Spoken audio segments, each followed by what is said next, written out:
All right, we are recording. Good evening, everyone. My name is Amy Levesque. I'm the Executive Director of the Theater of Western New York. I don't know where that echo is coming from. And we are happy that you're here with us for week 10 of our special Saturday series on inclusion of the arts. This week, we are super excited to have the first female guest. We don't know how this is happening. Our Saturday series, and that is the incomparable Christina Abt. She's got a biography that's super long and super interesting. I'm not going to. Don't do it. I want you to tell us about all the awesome things that you do, right. because you have great things. And Chris is going to kind of be our lead interviewer, but we're gonna do this collectively too. So thank you again for being here. My pleasure.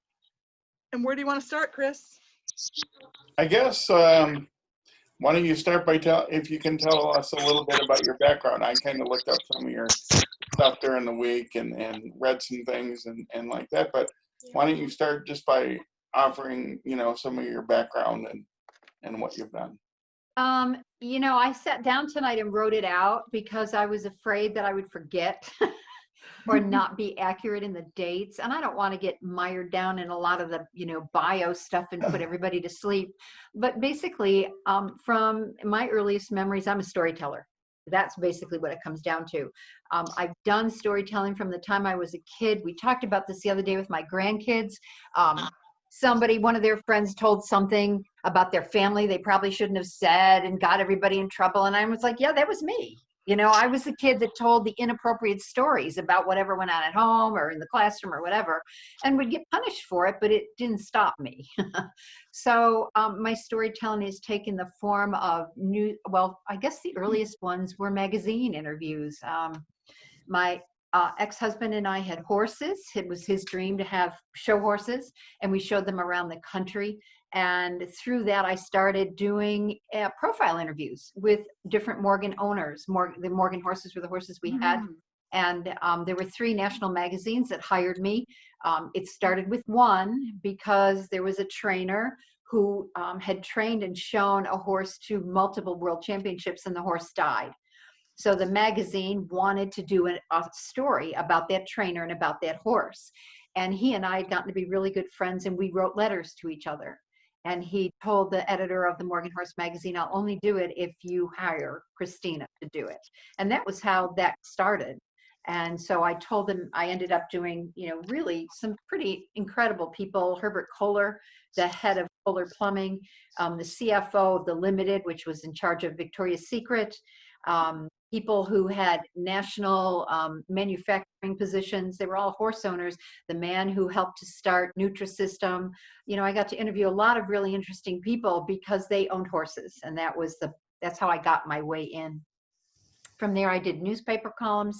I did WBFO commentaries, listener commentaries, which eventually turned into listener commentaries.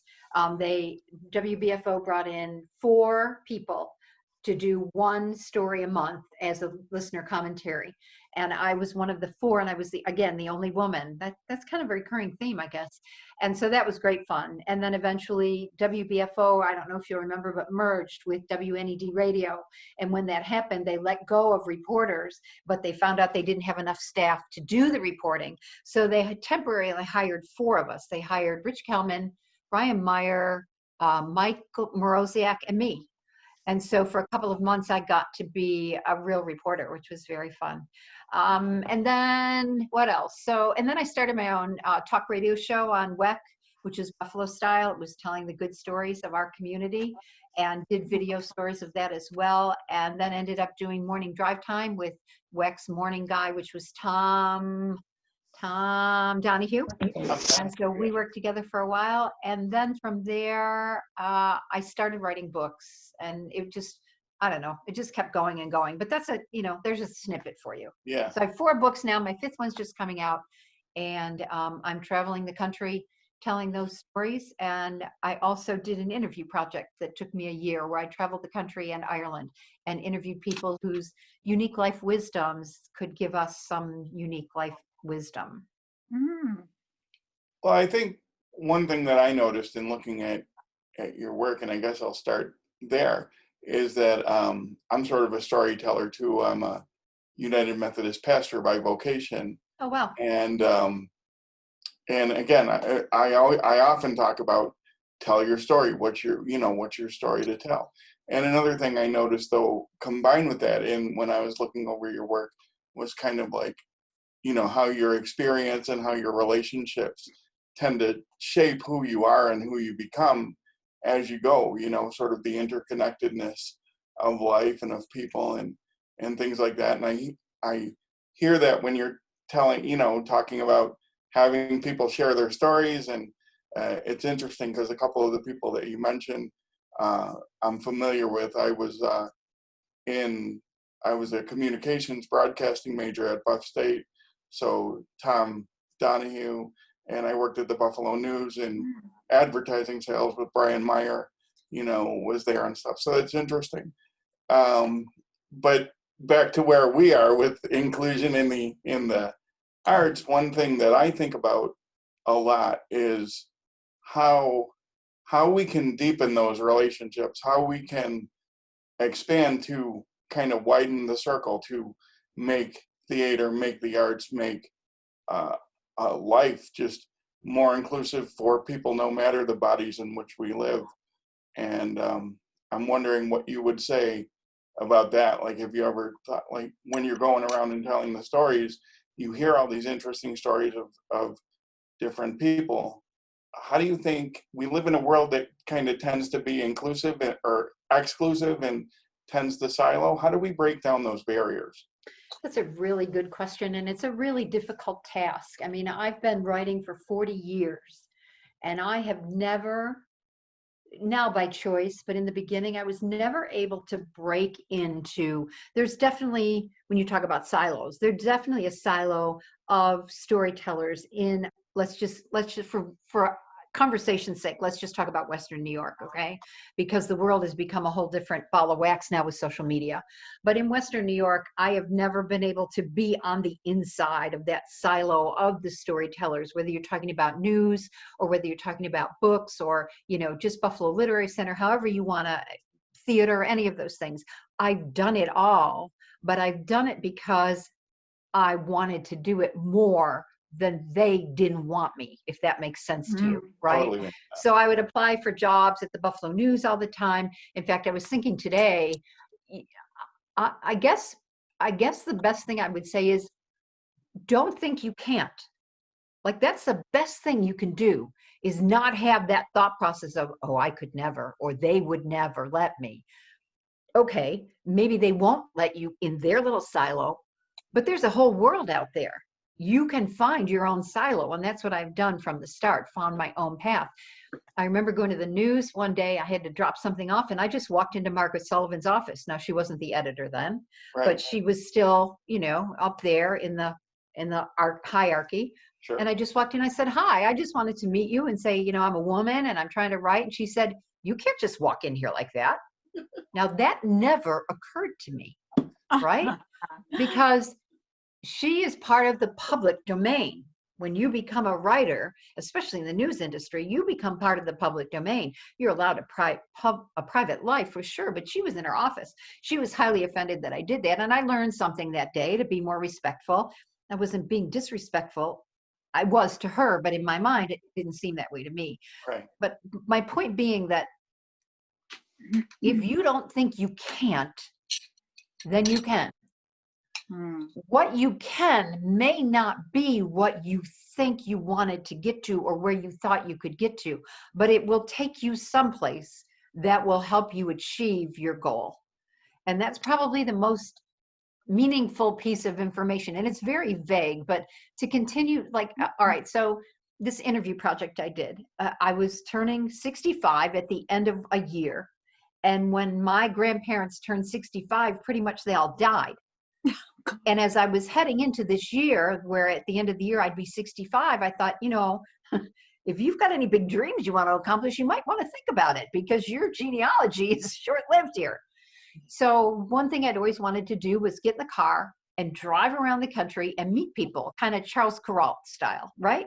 Just meet people and tell their stories, because truthfully, everyone has a story to tell. You just have to be able to sit down and talk to them and draw them out. right? So I just decided, okay, then if this is what you need to do, then you're going to do it. And it was, so I turned, let's see, 51. So I turned 65 in December of 66, in December of 2016. So at the end of 2015, I made up my mind I was going to do this. And I went and I bought $2,000 worth of video equipment to go and do this. I had no idea how to use it, but I thought it can't be that hard, right? And I thought, all right, how do you do this? Because my idea was, I'm going to interview one person every week of my going into my 65th year and post it. Sounds easy to me, right? So how do you do it? I don't know. Let's start out with Buffalo. That'll make it easy. So I did, and I figured out I'll interview everybody in a week's time. And then I have the rest of the 3 weeks of that month to post those stories. So that for the month of December, but I didn't start until January, but I got my 4 interviews together in December and then started posting in January. In January, I went to South Carolina, interviewed 4 people there and posted them in February. In February, I went to Pennsylvania and interviewed people there and posted those in March. So that was how I kind of got used to it. Editing was a nightmare. I had no idea that editing was that hard. If any of you do video editing, it's like a nightmare. And at the time, and I still do, I work with a guy named Mark Odian from Western New York Media. We've been video partners telling stories for 25 years now. And I did my first 2 stories, and he and I went to do a story about Christmas Carol somewhere downtown Buffalo. And I met him at this library, and I said, this is hard. And he goes, yeah. And I said, why didn't you tell me how hard this was going to be? Because I probably wouldn't have done it if I'd known that. But I didn't think that way. I didn't know that. So as long as I didn't think I couldn't, I did it. And by the end of the year, I had 47 stories. So, but because some people's stories were so compelling that they went for 2 weeks. But every week I posted 5 to 6 video stories that were 5 to 10 minutes long about some person that you may have heard of, but maybe never heard of in states across the United States. And then there was a whole week when there were people in Ireland. So it was remarkable. It was impossible. It was hard. And some of it is not that good because I didn't know what I was doing technically. But I will tell you that at the end of the year, there is a body of work on YouTube that are people that tell their stories. They're amazing people. And I got several emails from a man in Australia last year. So that was 2019. So that's 13 years after, 3 years after I finished the project. Mm-hmm. And he was a man who did stories in Australia. And he said, this is the most remarkable body of work. I said, yeah, but it's flawed. Some of the videos, you can't hear that well. And he said, that's not the point. He said, the point is that information is there for people to see. And as a body of work, it's remarkable. And I did achieve it. And it's not perfect, but I didn't know I couldn't, so I did. And I would suggest that, and there's no television station that sponsored me. I did do a GoFundMe that gave me a couple $1,000, but I figured out ways to fund it. And people let me stay with them. That's how it worked. People let me stay with them. No one charged me to interview them. It just was easy to do in that respect. Mm-hmm. So I think the most important thing I can tell you is if there's a silo that you can't get into that you want to get into, find a different door. You don't always have to go in the door that people define as this is the way in this silo, right? If that makes sense. It totally makes sense. And, it reminds me because we've talked a lot about this actually, and I talk with my hands. So if you see me gesturing. That's okay. I do too. And I'm Irish. I'm not even Italian. Yeah. We've talked a lot, even prior to this conversation amongst ourselves about, making our own space. Like if we can't, just what you're saying, like if we can't get in, if other people won't let us in, we'll do our own thing. Now, having said that, it's a little bit different, especially when you're talking about theater and things. You still have to have space and you have to, be able to put on the shows and stuff. But one thing that I've thought a lot about, since like February or March, at least with the pandemic, the world has kind of shifted. Yeah. And as much as a lot of people, including me, want to get back to, the way we used to do things, a lot of doors have been opened because we're doing things different from the way we used to do them. So a lot of the barriers that we used to have to access and things like that aren't really there and in the same way anymore. So how do you think we keep those things going even as things kind of go back to whatever they're going to become? I don't think we're ever going to go back to the way it was. I think that's a really important part that we need to be aware of. I think that there are things that have happened in this world, especially entertainment wise, right? Or an entertainment, I don't mean by singing and dancing, but I mean overall. You look at the musicians now who have become so immediately available to all of us through social Sure. media, right? Concerts all the time.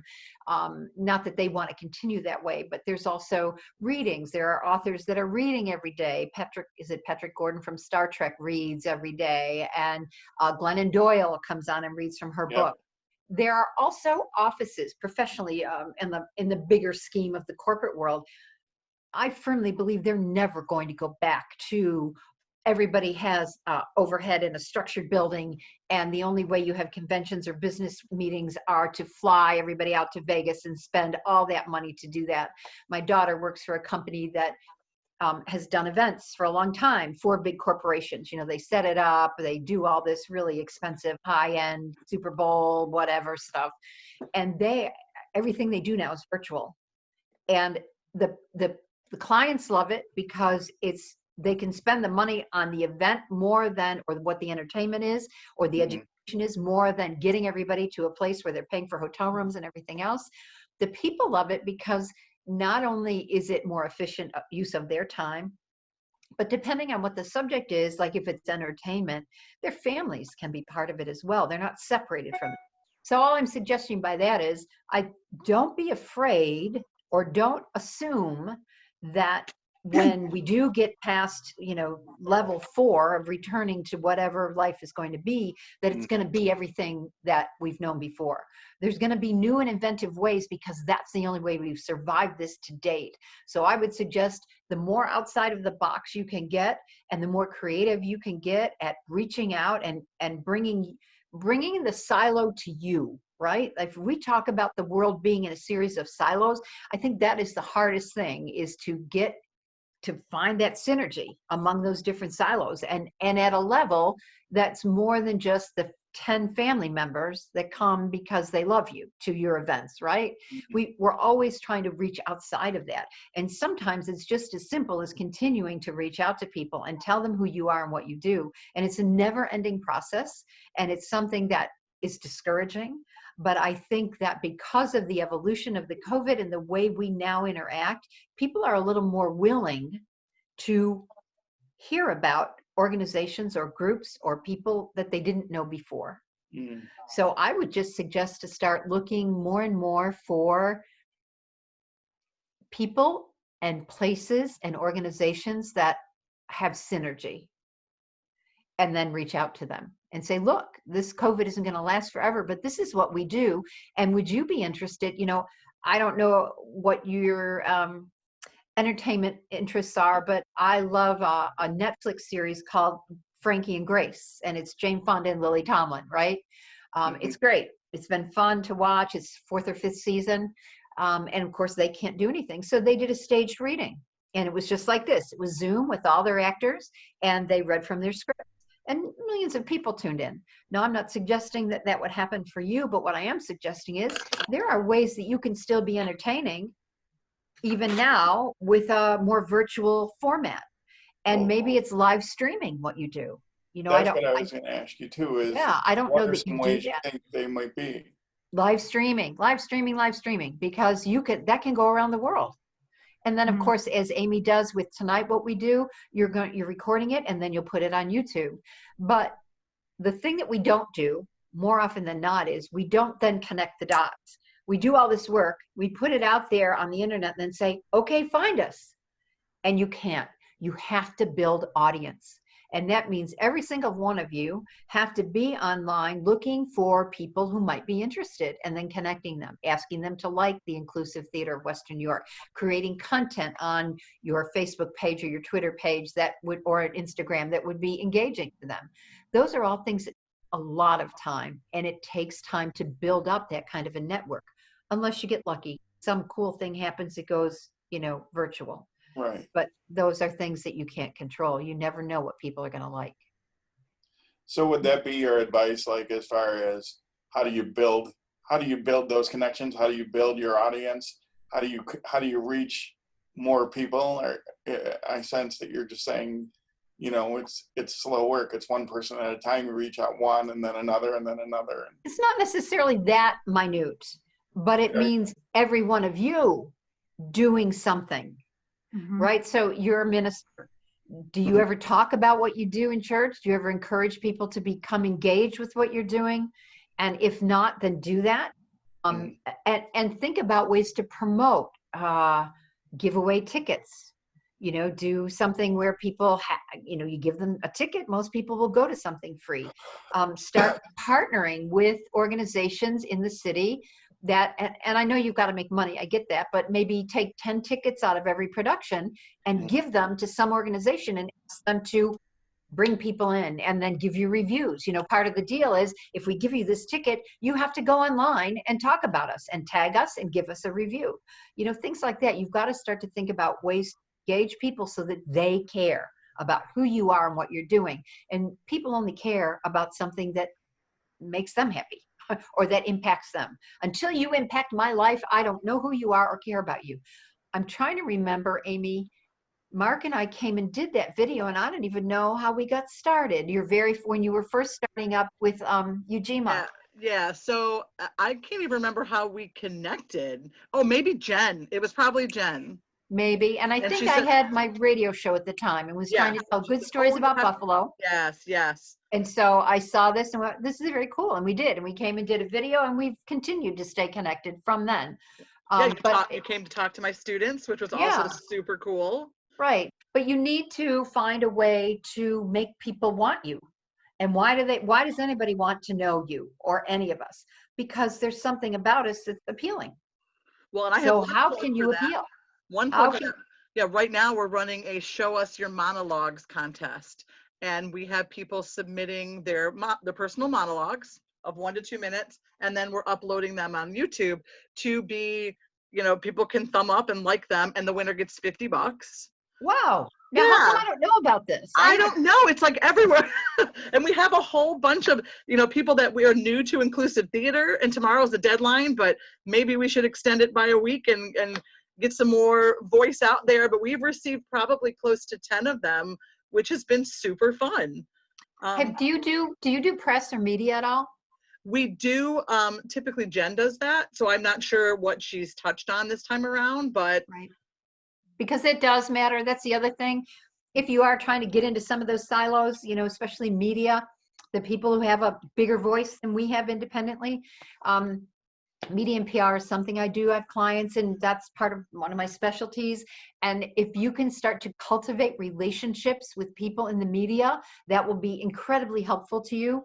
I would suggest reaching out to Refresh Magazine, which is a regular feature of the Buffalo News. The editor is Scott Scanlon. Lovely man, Yeah, and he's all about it. Mental health and all kinds of good health and positive things. He may have already done stories about you, I don't know, but yes. Good to send them that kind of calendar stuff of what you're doing. And I do this a lot with my clients. I represent a Native American segment of our community. And I keep telling them, the press isn't going to use every press release we send out, but every time we send one out, it makes them more aware of who you are and what you're doing. And that's what we're trying to do, grow awareness. So wherever, a church bulletin, a newspaper, a magazine, and start to figure out what stories go where.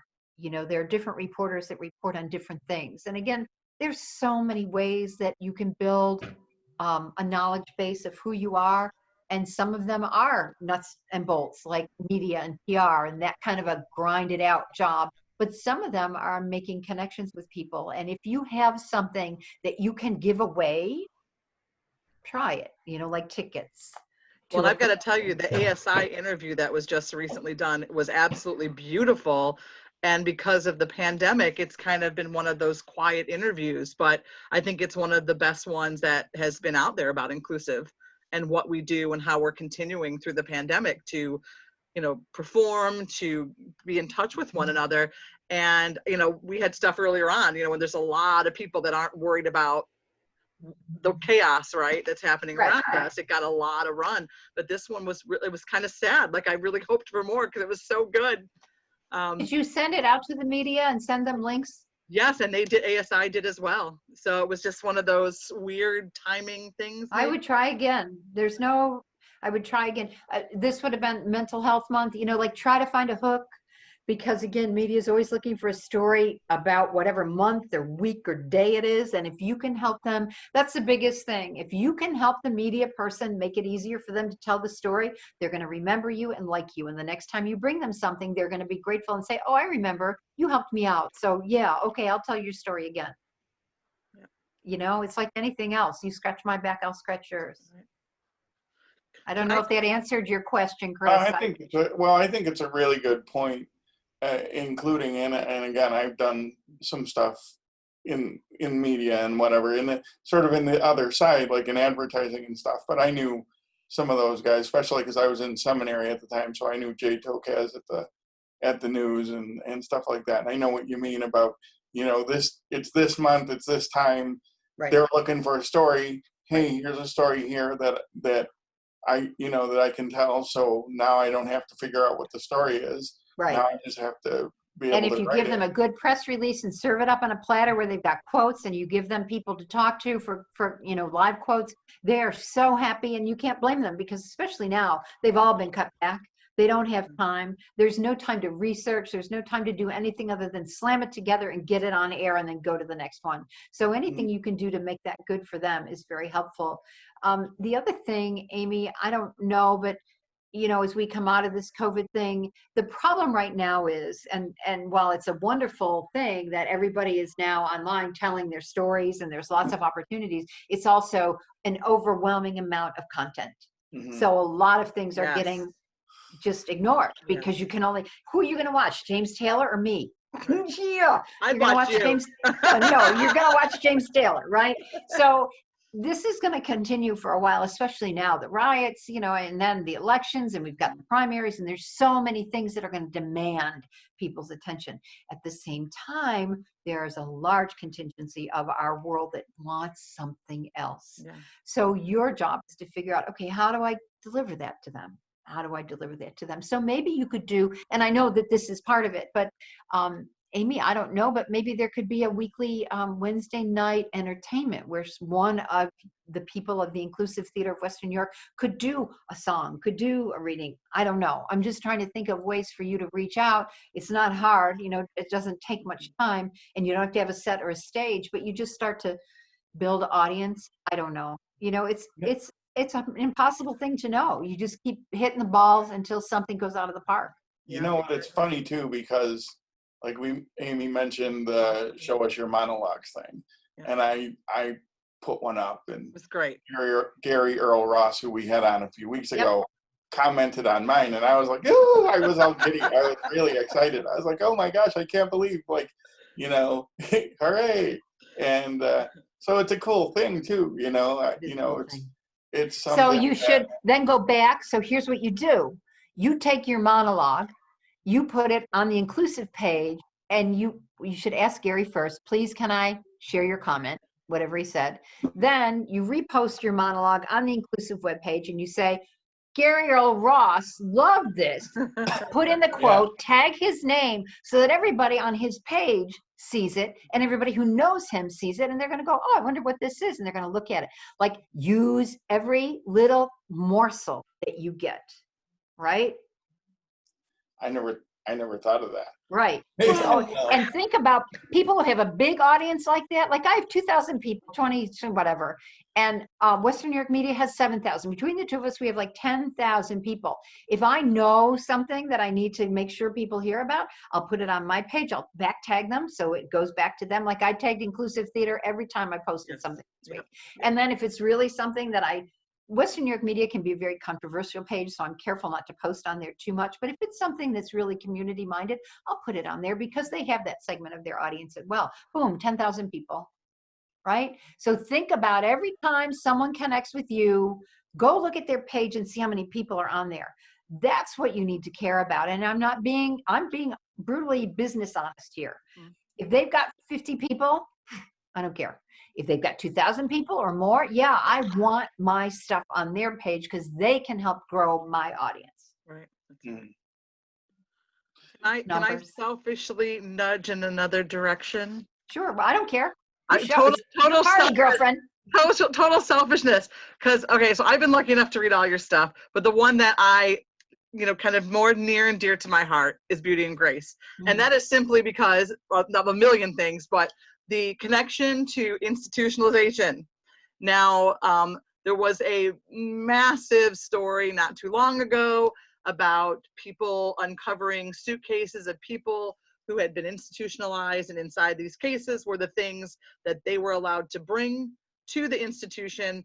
Many never saw them again. They were put away until after. And I thought it was fascinating that you were able to take it a different direction. But a lot of the folks that we work with, some did in fact live in these institutions.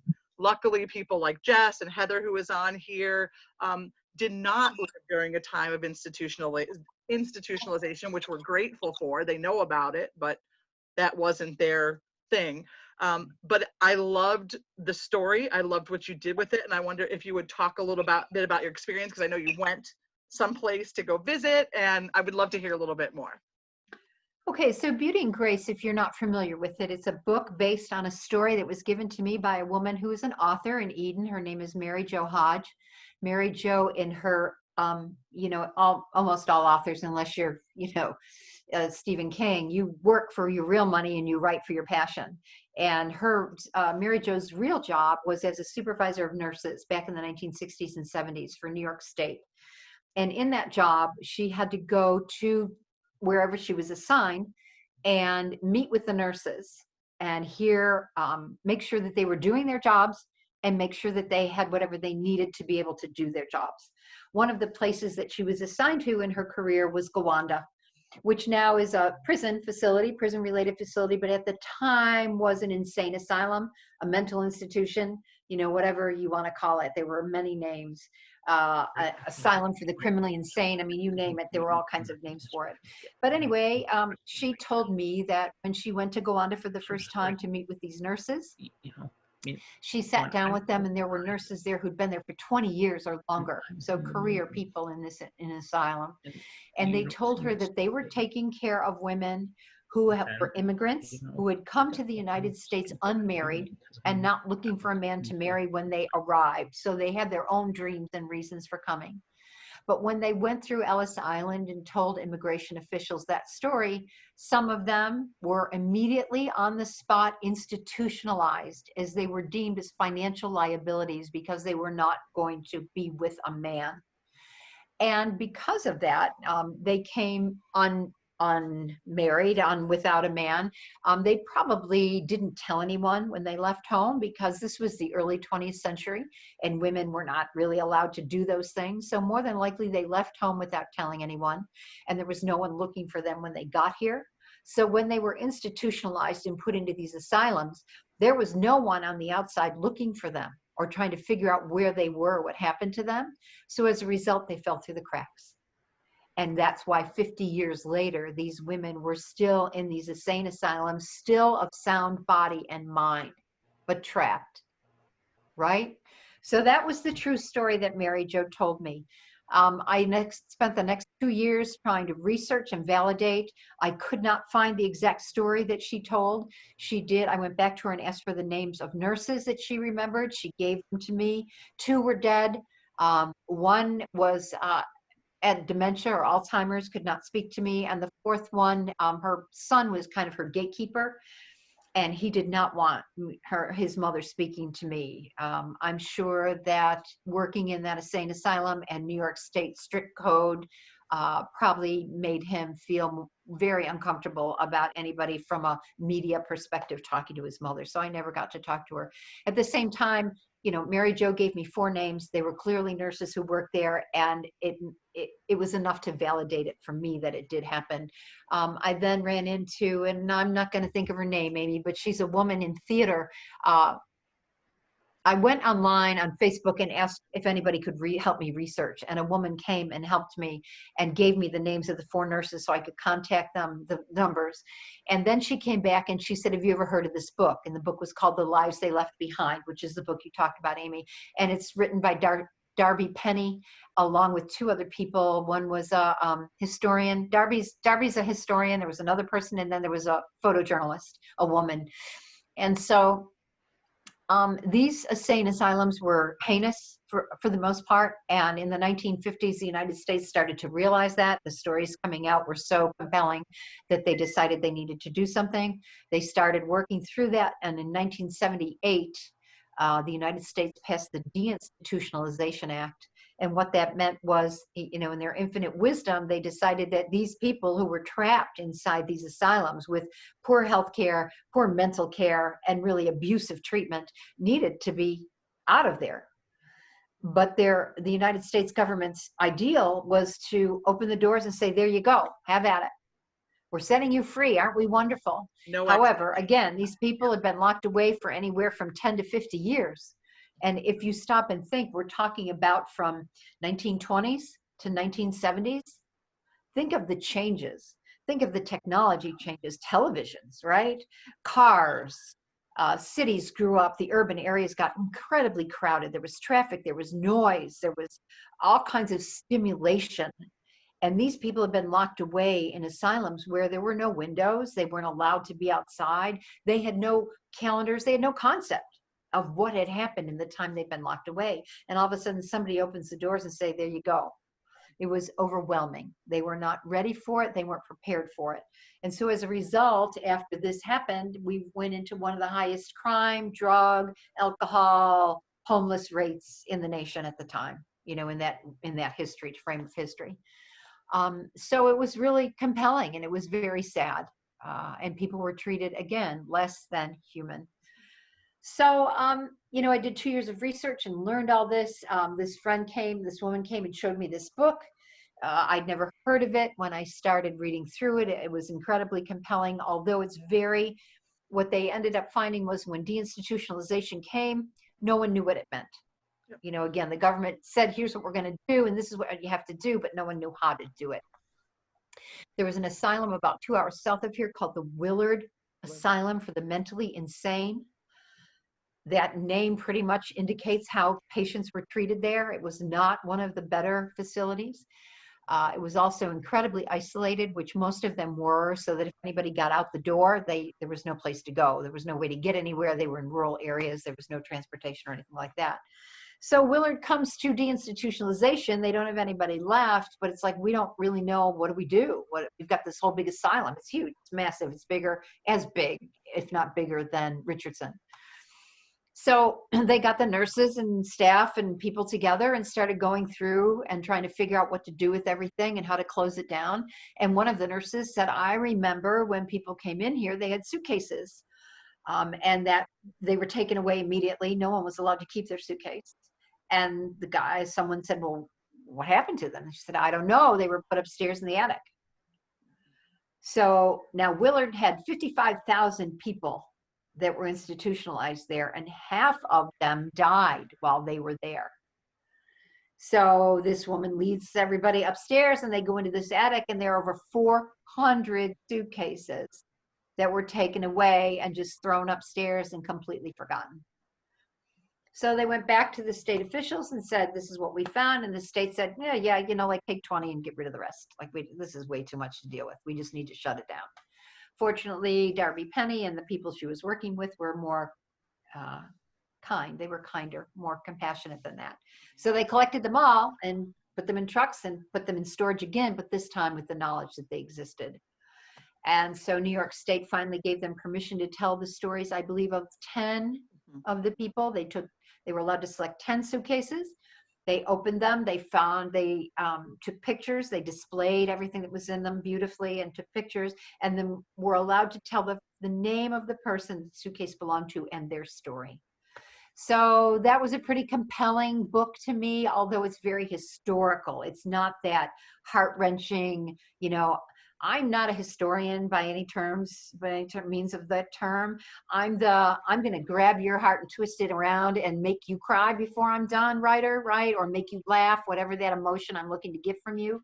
And so Darby Penny is a historian. So when you read that book, it's amazing. The pictures are incredible, but the story is very historical. You know, it's very nuts and bolts. And it really wasn't, I mean, it was great, but it wasn't what I was looking for. That when I started to write the book, I took a picture of the suitcases I left behind and posted it on Facebook. Again, I'm an independent author.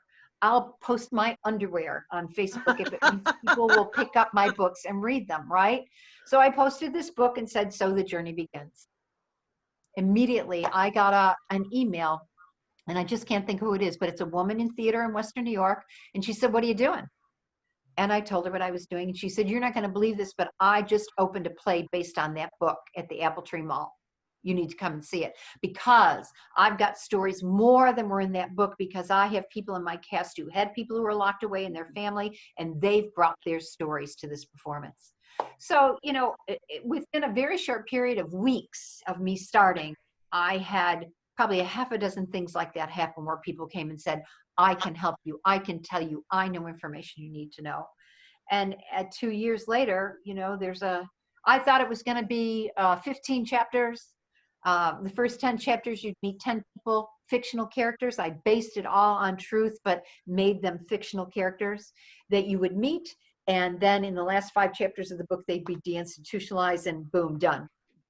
Ended up being 55 chapters, 160,000 words. I mean, it was so much more than I ever imagined. It was the most difficult book I've ever written. I hated it. I absolutely hated it, because I got way behind. I started writing it in 2015. And then, as I told you, at the end of 2015, I decided to spend 2016 on the road doing interviews. So Beauty and Grace completely set to the side during that whole thing. I come back to Beauty and Grace at the end of 2016, and I have a speaking engagement for that book in February of 2017, and I got no book. I've got like 10 chapters. So for the next 2 months, I did nothing. And I live in a really cute condo, but it's, you know, 900 square feet. So I did nothing but every morning get up, walk from my bedroom through my dining room to my living room, sit on my couch and write. What that meant was every day I got up and I went to Woodhaven, which was the name of the asylum I created. And I immersed myself in the lives of what ended up 15 characters that you meet in this book, and what they were going through, where they came from, why they were there, how they were being treated. I did not go out except to go to my grandson's hockey games. I didn't talk to anybody. I ate ice cream out of the freezer. Like, it was totally Woodhaven. And after about 6 weeks, I didn't want to do it anymore. I was depressed. There's no doubt in my mind that I was depressed.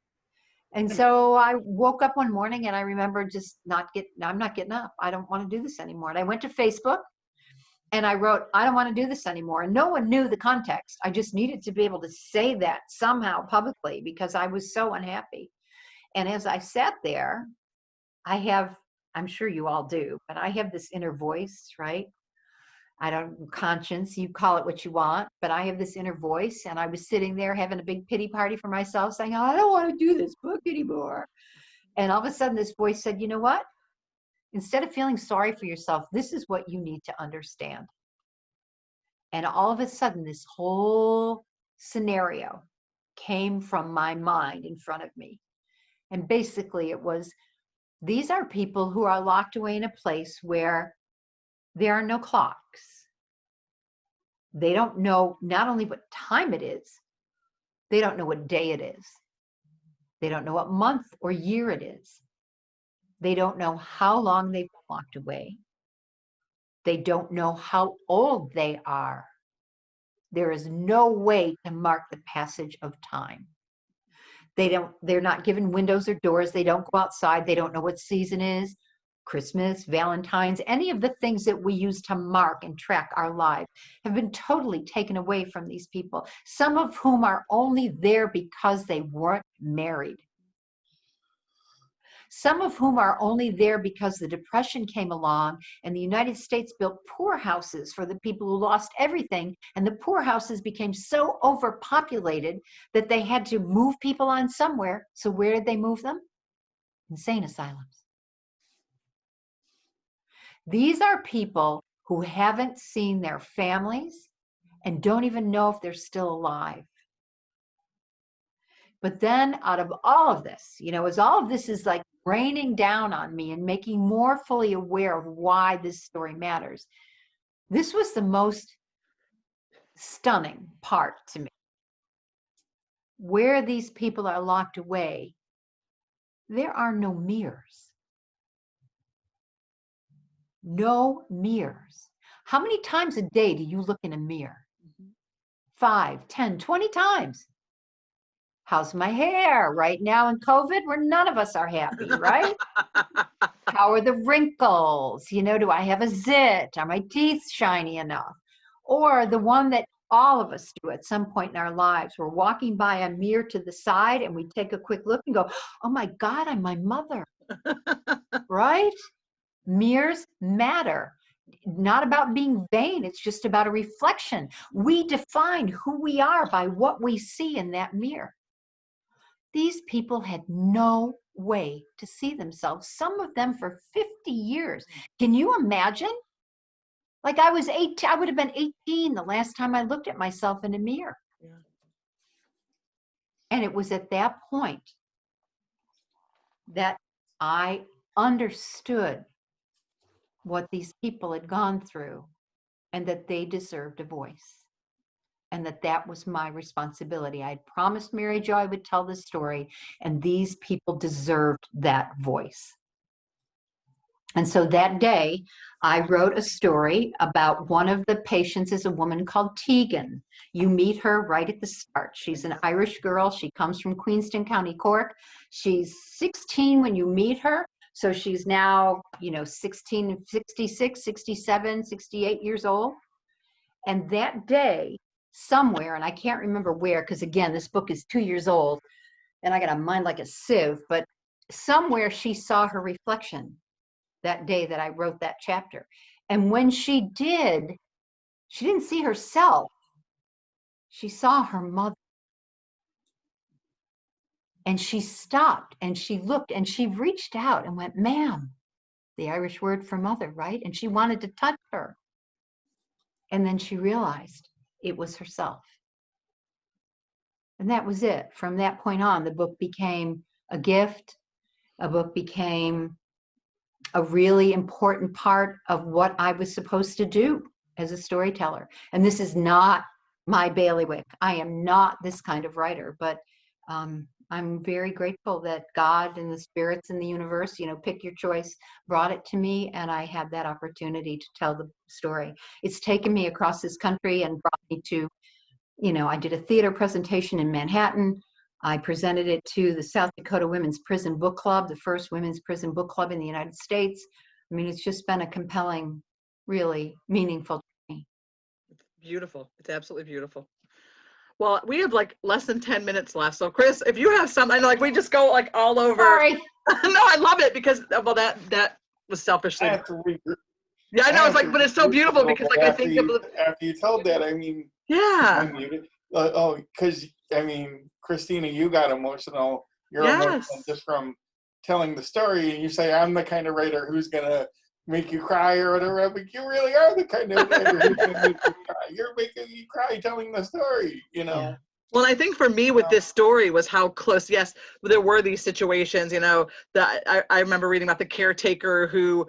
Basically, his job was created and they would never let him go because they needed to have him caretake the graves and all these. Right. But those were the lucky people because there were those that were disabled that didn't have that other luck. And their stories are even more different.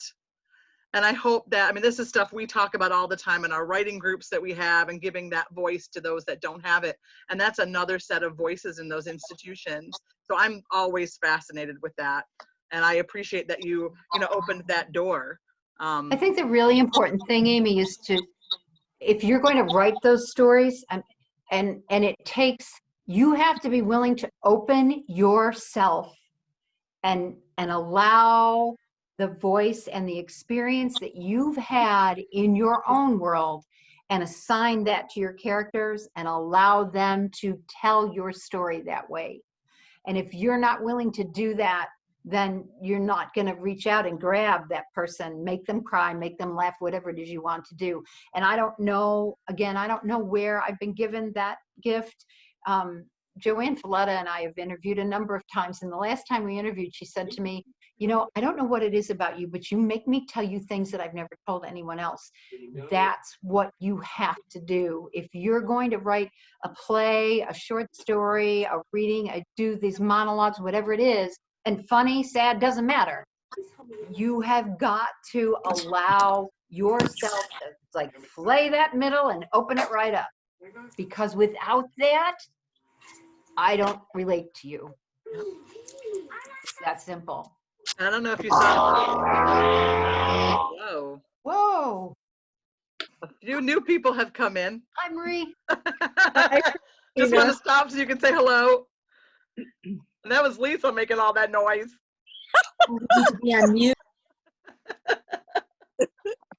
So does anybody have questions about writing? Because I'd be happy to do that. And you know, Amy, sometime if you ever want to do a writer's workshop, I'd love to come and do that with the inclusive theater.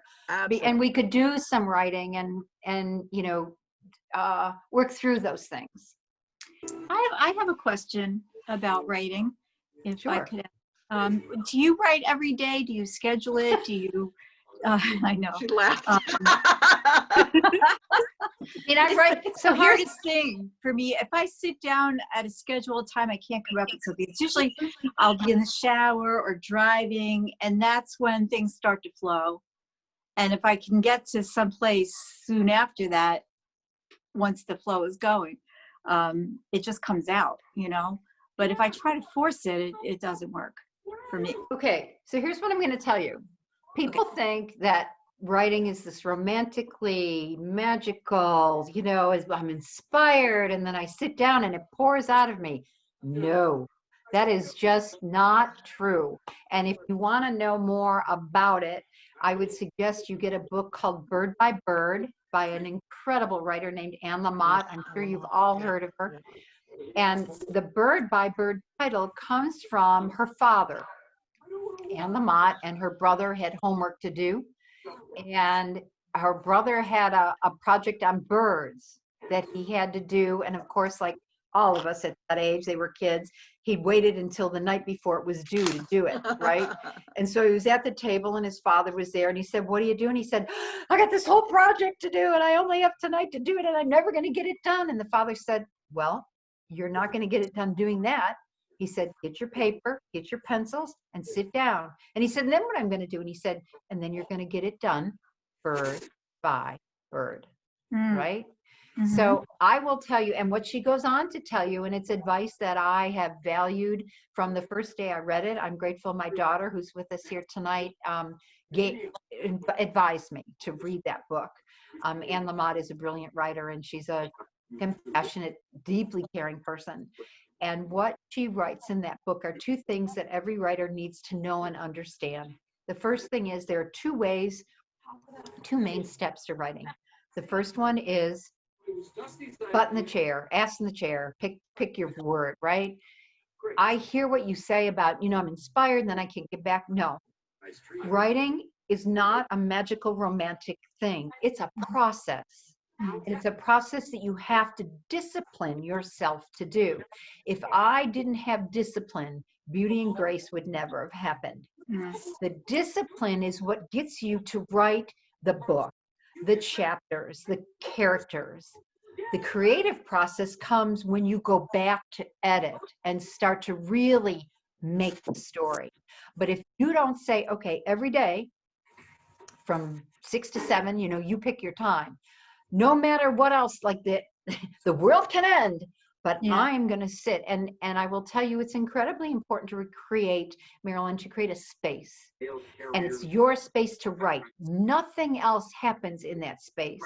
Because here's the thing, our minds are the biggest part of our self-discipline. And unless you get your mind in a place where it understands what you're doing, then shiny things, right? You're Well, all over the map. Right. That's my problem. So what Yeah. I'm telling you Yeah. is that if you, and they say it takes 2 weeks to make a habit. I'm a little tougher. I would say it takes a little longer than that.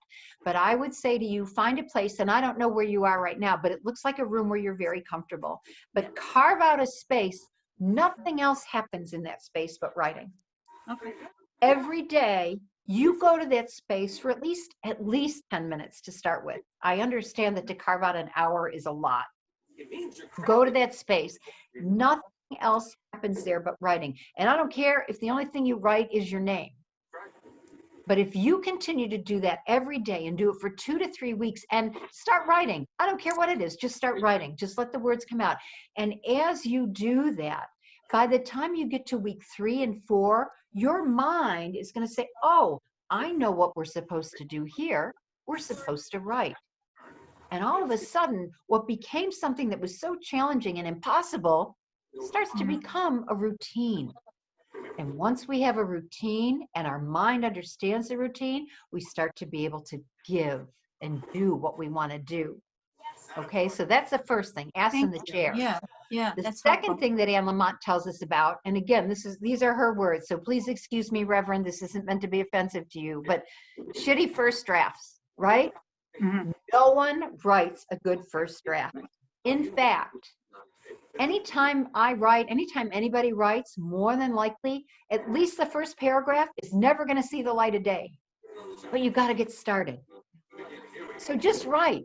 Stop worrying about whether it's going to win you the Pulitzer Prize, right? Just write. Let it start flowing. When you get down to about the 3rd or 4th paragraph, all of a sudden, you're in a rhythm. It's like, okay, yeah, oh, yeah, this starts to work. And then it probably needs to be edited. But the point is, every day, sit down and do the same thing over and over and over again. If you don't, you will never achieve the writing that you want to achieve. So you don't have to. But if you really are serious about trying to produce some type of work, and once you produce that work, maybe you only want to do one and you're done, and so you're happy. Yeah. Don't make it so big that you get discouraged. Make Right. it simple. Start with a short story. Start with an essay. Mhm. Because once you start to have success, and that's how one of the ways I started was I wanted to write. I'd done some writing. I'd been published, but I wasn't sure. I'm not educated. I don't have a degree. I'm not a journalist or any of those things. And my daughter sent me a column by Irma Bombeck, and it was called Having It All. And it was about being a mom and trying to do all the things we want to do, right? And she just said, Mom, I love you. Because she knew I was trying. I was a mom, I was a wife, I was blah, blah, blah, blah, blah. So, that was a big inspiration to me because Irma Bombeck was the goddess of my world at that time. She was a woman who was a mom and a grandmother, but she was on the Good Morning America because what she wrote was appealing. She did take your heart and turn it inside out, whether it was to laugh or to cry. And so I took that as inspiration, and that still sits next to my desk. She then gave me a plaque for Christmas with that column engraved on it and said, I'm proud of you, Mom, love you. So it has to be a discipline. And again, it depends on what you want to achieve. I do this all the time in writers' workshops. It's important no matter what writing. Do you want to do it for your own journal? Do you want to do it for your family's history? Do you want to get published in a newspaper? Do you want to write a book? What is it you want to achieve with your writing? Do you just want to write? Okay, then just do it. And don't make it something more than you want to do. And if you do want to write a book, don't make it so overwhelming that you want to quit before you start. My first book was a series of interviews. I'd been a magazine writer for, 10 years. I knew how to do an interview and write that. So I went to Brian Meyer and I said, tell me what you'll publish and I'll write it. He said, I don't know. I don't have any books about women. I'm like, okay, done. And we came around to food and women. And so Chicken Wing Wisdom was my first book. It's 10 interviews woven together under the theme of food and women in Western New York. That was the start. I knew how to do that. I did that. We accomplished. He published it. Okay, book 1. And I kind of poo-poo that book, like, oh, it's not a real book. That book sells around the country because people love reading it. They love the stories about food and women, and there's recipes in it. Mhm. There's Yeah. don't ever underestimate what you're writing about, because there's going to be an audience you don't even imagine. That's yeah, with social media, and you can find those people too. So yeah. And the other thing is, there are still chicken soup books being published all the time. They love that kind of stuff, and it's short, a couple of pages, and you're done. So it's Yeah. not so overwhelming where you're like, oh, I don't know, I can't write a whole chapter, no less 20 chapters to make a book. Mm. Okay, so start with some essays, start with short stories, start with a children's book. Yeah. How fun is that, right? Like, engage your inner, whatever your inner muse is for what do you want to write? Everybody's different. Yeah. This Thank you. is That's fascinating. helpful. I got some good feedback. Go read Thank the book, Bird by Yes. Bird. That will I help you. will, yeah. Good. You know what else I read was Stephen King wrote a book called On Writing, Yes. and I've it's heard a of it. wonderful I book. think my Yeah. daughter gave me that too, and I haven't read it. Oh, it's good. You'll like it. I'm not, and she's on here listening. I am not someone who likes to read how to write, because I'm Yeah, afraid it's that, not even a how to write book. It's about, he talks about his life first, growing up with his brother, and it's not what you think it is. It's entertaining. I'll go Yeah. find it and read it then. Okay. Thank you. I know, but he still scares me, Stephen King. Yes. So, Yes. Yeah, well, I he's have both of those books, and Lamont is more my flavor, I guess. I'll take it. Yeah. For me, I'll say it that way. Yeah, I agree. This conversation could go on forever. Yes. Our fearless leader, the doctor, is telling me that we probably should wrap it up because we're Okay. past 9 o'clock. I just want to thank you, Christina, for your time. It's been the wonderful and awesome Christina Abt, and it's our Saturday night Inclusion in the Arts series. And again, thank you so much for being here. No, my pleasure. Again, Before we go, though, can I just say, does anybody else, before we go, have any question? Because I don't want to leave without, if somebody's got a question. No. Okay, good. I just wanted to be sure. Thank you. Thank you, Chris, for letting me do that.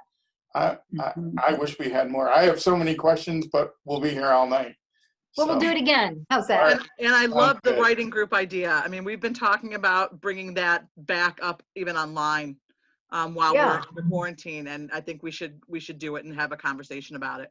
Yeah, I'm happy to do that, because I think that the more we talk and the more we experience each other, the better we can become at not being afraid, right? It takes courage to write and put yourself out there, because you don't know how people are going to react.